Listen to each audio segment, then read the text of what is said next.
Let's read some Glitch in the Matrix stories, part 95. We read this one on live last night and oh my god, it was so good. It had to be a video. You had to wait for the end and there's like a crazy twist. You won't even guess what's gonna happen at the end. I'm not sure if this is a glitch or maybe a fated encounter, but I'm a nurse from New Orleans, Louisiana, and I worked in the emergency room. One day I floated to the ICU and took care of this patient who we will call Grace. Grace was a patient with pancreatic cancer and barely hanging on to life.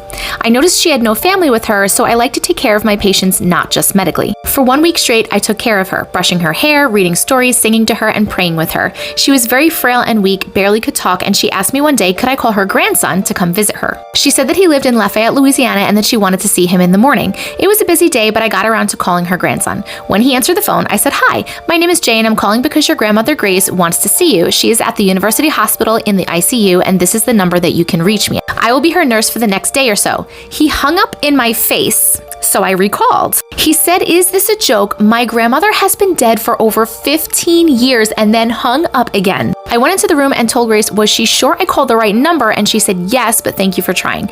When I had free time, I went in to brush her hair and she handed me a beautiful, distinct gold locket. She told me I was a pleasure and she wanted me to have it. I said, "No, ma'am, I can't take it," but she shoved it in my hand and said to please put it on. Reluctantly, I did and continued to comb her hair and tell her how I have been praying for her.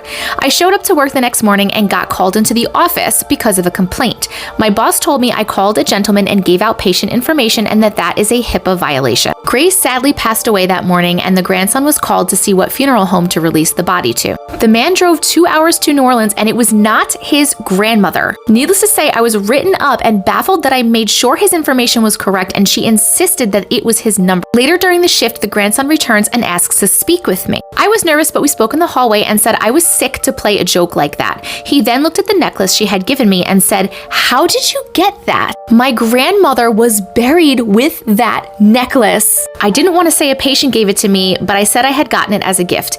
He shows me a picture of his grandmother's obituary and there it was. She had died in July of 2005, just before Hurricane Katrina. We ended up laughing it off and he asked could he take me to dinner and I gave him my number. Out of curiosity, I looked at my charts from that night and Grace Miller was my patient, just not his grandmother. We had eaten dinner a few days later and he's showing me the pictures of her in the necklace that I was wearing. Needless to say, 1 year later we were engaged and now I'm pregnant with a daughter whose middle name will be Grace. I'm still not sure how that happened, but I am happy that I found the love of my life. I wear the necklace every day and visit her grave to say thank you. This is so crazy. Same name, same necklace and everything, but the wrong person. This was definitely orchestrated because they were supposed to be together. Like, what a cool story. Oh my God. Did you see that coming? Did you see it? You didn't see that coming, did you?